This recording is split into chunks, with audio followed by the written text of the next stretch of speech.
You remember in the process of swatching all the core colors, we encountered a problem with the Permanent Scarlet in that it wasn't behaving as a Permanent Scarlet should be behaving. It was grainy and it was really highly staining to the point of excessively staining. And it is a known problem. QoR knows about it. We, the community, knows about it if they've tried the QoR Permanent Scarlet. There's 3 videos on YouTube talking about this issue.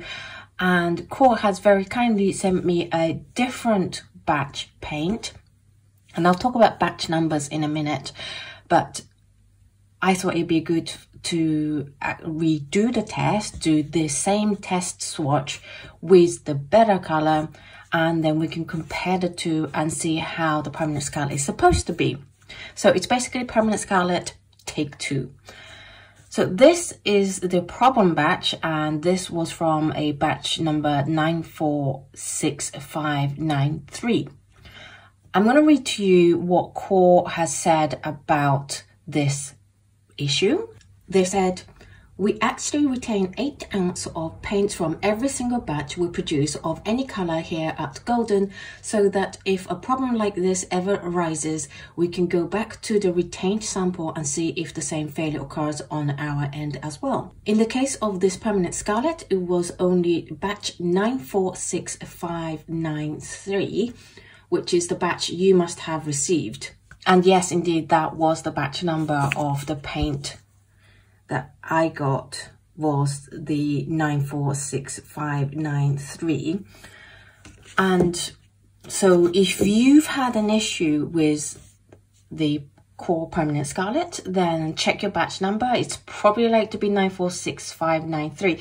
If it isn't, like if you have a problem with this color and it's a different batch number, do let me know in the comments down below, because that would be a really useful information for QoR to go back and double check their batch again to see if there are any other ones.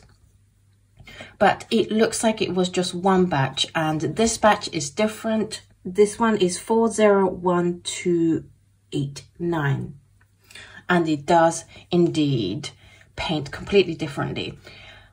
So what is the difference? I would say that the Permanent Scarlet, this version, is a little bit paler.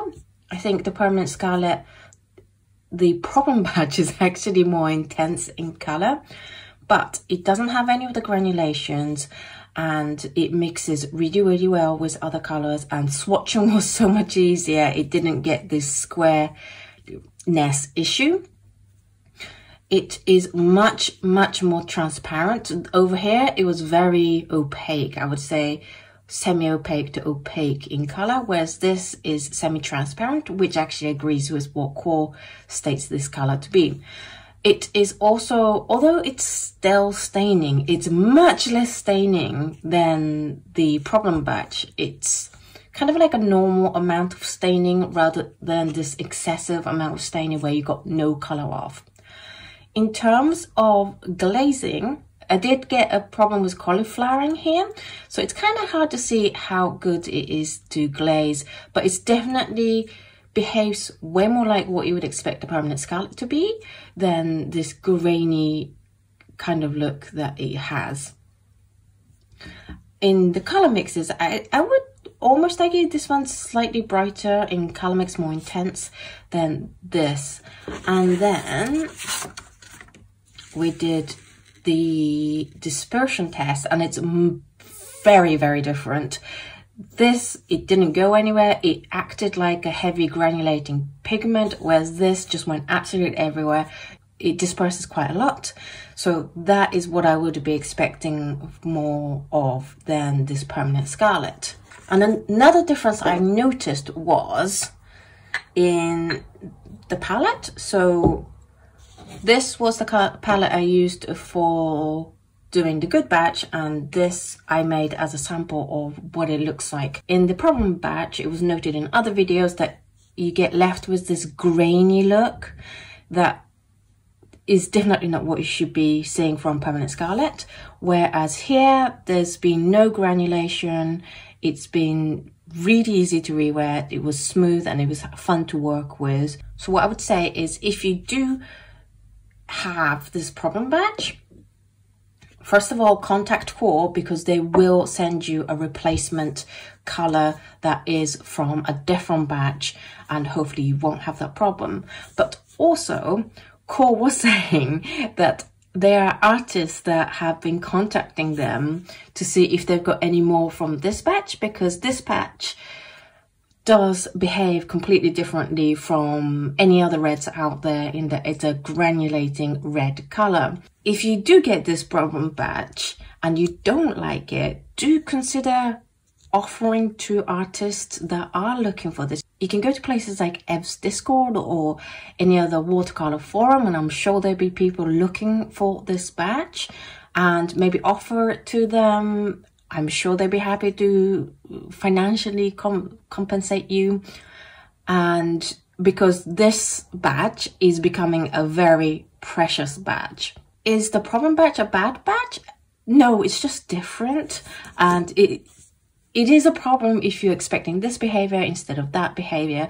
However, if you can enjoy its uniqueness, I would definitely hold on to your tube.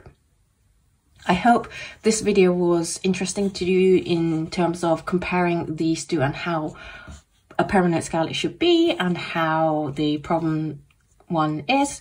I have to say, comparing the two, I kind of like the permanent scarlet that has the problem. It's the non-problem permanent scarlet is much smoother to work with. It's almost transparent, there's no granulation, and the problem one is a little bit more intense and very granulating and incredibly staining. So it is definitely a wild horse to deal with, but it's also still quite fun.